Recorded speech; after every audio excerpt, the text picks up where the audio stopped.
Opa, aqui é o Renan e a gente tá de volta com a nossa série que homenageia um dos mais fantásticos jogadores de xadrez, na minha opinião, que já surgiram aí por aí afora.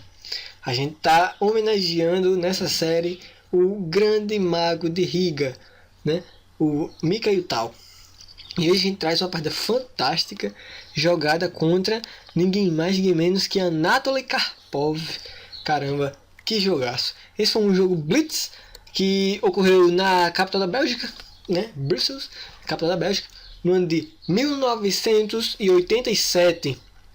Né? E aí a gente tem um grande embate de um jogador tático contra um jogador posicional, né? O Tal, que é conhecido pelos seus motivos táticos, né? Seus sacrifícios e tal, um jogador bem tático. Já o Karpov, né? Já era conhecido por ser um jogador mais posicional, gostava de posicionar suas peças bem direitinho e tal. Bem, vamos lá, vamos deixar de bobeira, vamos dar início, né? Bem, Tal inicia com E4 e aí Karpov rebate com C6, defesa Caro-Kann, seguiu aqui não D4, mas sim C4, bem interessante, né? E aí seguiu D5, toma D5, peão toma peão, Tal tomou o peão e aqui seria possível tomar dama, mas o Karpov prefere tomar de cavalo, seguiu cavalo C3, cavalo toma um peão em D5, cavalo F3, e aí cavalo toma cavalo em C3, peãozinho aqui de B, toma o cavalo em C3. Bem, seguiu G6, né? Planejando trazer o bispo para cá. Seguiu D4, bispo G7, bispo D3, e aí os dois jogadores fazem o roque, seguido depois de cavalo C6 por parte do Karpov. Bem, o Tal coloca sua torre em E1, né? Aqui já aproveitando a coluna semi-aberta, seguiu também torre E8, talvez depois mais pra frente até colocando um possível avanço de peão aqui. E aí, para evitar esse avanço, o Tal joga bispo G5, né? Agora o peão não pode realizar esse avanço. E aí seguiu pra gente bispo E6. Esse não é o lance mais comum jogado aqui, tá? Bispo G4 cravando o cavalo é um pouco mais comum em posições como essa hoje em dia, tá? Mas é isso aí. Nessa posição seguiu bispo E6. E aqui a gente chega no primeiro momento crítico do jogo, tá? Não é, a gente vai ter dois momentos críticos hoje, olha só, além da partida fantástica, a gente tem dois momentos críticos, então você vai ter duas oportunidades para acertar o lance. Bem, e aí, eu quero que você pause o vídeo e tente descobrir qual foi o lance que o grande Mikhail Tal fez aqui nessa posição. Bem, eu espero que você tenha pausado, tenha tentado descobrir, né? Afinal, isso você pode até pensar que não, mas isso melhora muito a capacidade de raciocinar, tá, no jogo. E aqui, esse não é tão difícil agora, né, mais difícil vai ser o próximo, mas esse aqui, o Tal simplesmente pegou essa torrezinha aqui, que está em E1, e levou até 6, capturando o bispo, sacrificando a torre, trocando a torre por um bispo. E aí, após peão toma em E6, surge já debilidades aqui, né, peões dobrados, o rei começando a ficar exposto. E aí, a gente vai ver se mais pra frente esse sacrifício foi compensado. Seguiu aqui bispo C4, já atacando o peão isolado. Seguiu pra gente dama D6, defendendo. Seguiu dama E2. E aqui ele joga cavalo D8. Karpov joga cavalo D8, reposicionando suas peças. Seguiu torre E1. Agora perceba que tem muita gente atacando esse peãozinho aqui. Seguiu aqui torre C8 atacando o bispo, tá? E aqui agora o Tal joga cavalo D2 primeiramente para defender o seu bispo. Tá ok? Poderia aqui também ter seguido aqui poderia ser uma das possíveis continuações. Você poderia simplesmente ter jogado o bispo, toma o peão aqui, né? Você percebe que tem 3 contra 2, mas não é muito bom a gente jogar aqui, porque bispo toma em E6, seguiria cavalo toma bispo, dama toma com cheque, dama toma, e depois de torre toma C3, as negras estão com vantagem, as negras possivelmente vão ganhar o jogo, tá? Então por isso que nessa posição o tal não tomou, jogou cavalo D2, procurando posicionar as suas peças também, tá? E aí seguiu rei H8, o Karpov tira seu rei dessa diagonal aqui de ataque. E agora o tal joga cavalo E4, atacando a dama.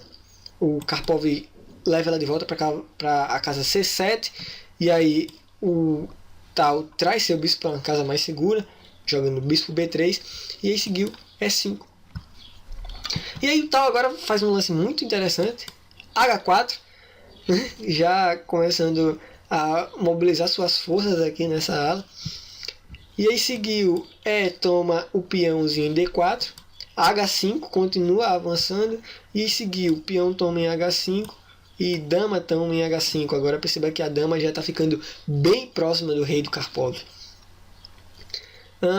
Bem, a torre aqui está sob ataque, então o Karpov, né, não a gente do Karpov, traz para rei F8.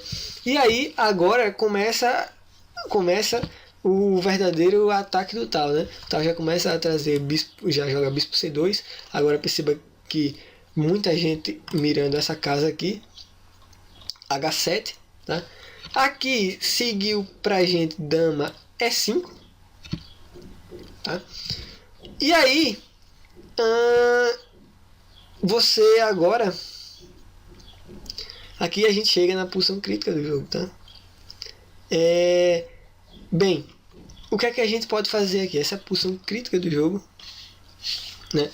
Mais crítica ainda do que a outra posição onde o tal sacrificou uma torre. Bem, nessa posição aqui a gente tem que ter muito cuidado, né? Muita consideração, tem que ter cuidado com esse cavalo. Afinal, se o cavalo mover, essa torre aqui está sendo perdida, tá? Então eu quero saber aí o que é que você acha dessa posição. Pausa o vídeo e tenta descobrir o lance, né? Tenta calcular aí o lance que o tal jogou. Bem, supondo que você tenha dado pause no vídeo, se segura na cadeira, tá? Se segura aí, porque o tal jogou o lance fantástico. Acho que, pelo menos na minha cabeça, não passou esse lance, mas o tal jogou fantástico cavalo G3.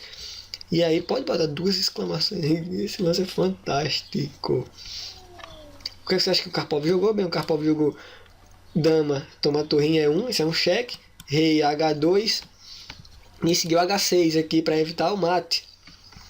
Bem, mas o tal não tá de brincadeira na tomateira não, cara. Tal não tá de brincadeira na tomateira não, jogou simplesmente bispo, toma o peão em H6, e aí aqui o Karpov joga rei G8, mas se ele tivesse capturado aqui, o jogo não ia durar muito. Depois de dama toma em H6 cheque, rei G8, dama H7 cheque mate, tá? Então não ia durar muito, por isso que o Karpov jogou o seu rei para G8. Mas mesmo assim o tal não tá de brincadeira na tomateira, jogou bispo toma bispo em G7, e aí o nosso amigo também não tomou, porque tem checkmate aqui, tá? Então, o que é que a gente faz, né? O que é que ele fez? Ele simplesmente jogou torre toma o peão em F2, planejando também ataques ao rei branco. Porém, antes disso, o nosso amigo Mikhail Tal arrematou a partida, como muito simples, né? Dama H7 cheque, depois disso seguiu rei F7, é a única casa. Depois disso, dama G6 cheque, impedindo que o rei escape. Seguiu rei G8.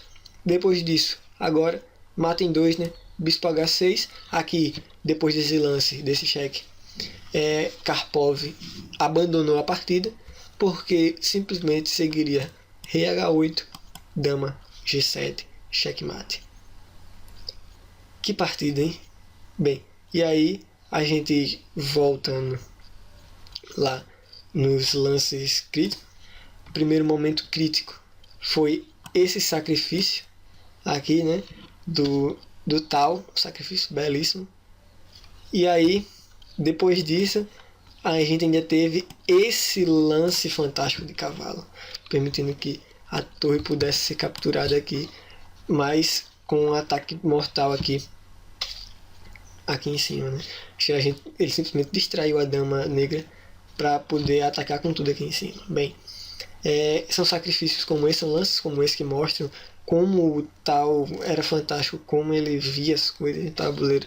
E é isso aí, cara. É isso que eu gosto no tal, né? Ele não tinha medo de fazer sacrifícios, né? Até uma frase muito bacana que ele disse: tem os sacrifícios corretos e tem os meus sacrifícios, né? Ele errava muitas vezes, é óbvio, né? Ninguém acerta sempre. Mas esse estilo dele é isso, cara. Esse é o estilo certo. Pra mim o estilo tem que ser esse mesmo. Você não pode ter medo na vida, você tem que arriscar mesmo, tem que ir pra cima, se arrepender de coisas que você fez e não das coisas que você deixou de fazer. Eu acho que isso é o mais fantástico. E é um dos ensinamentos que a gente pode tirar desse jogador fantástico que foi o Mikael Tal. Bem, em breve a gente tá com o episódio número 5, eu espero você lá. Forte abraço e até o próximo vídeo. Muito obrigado.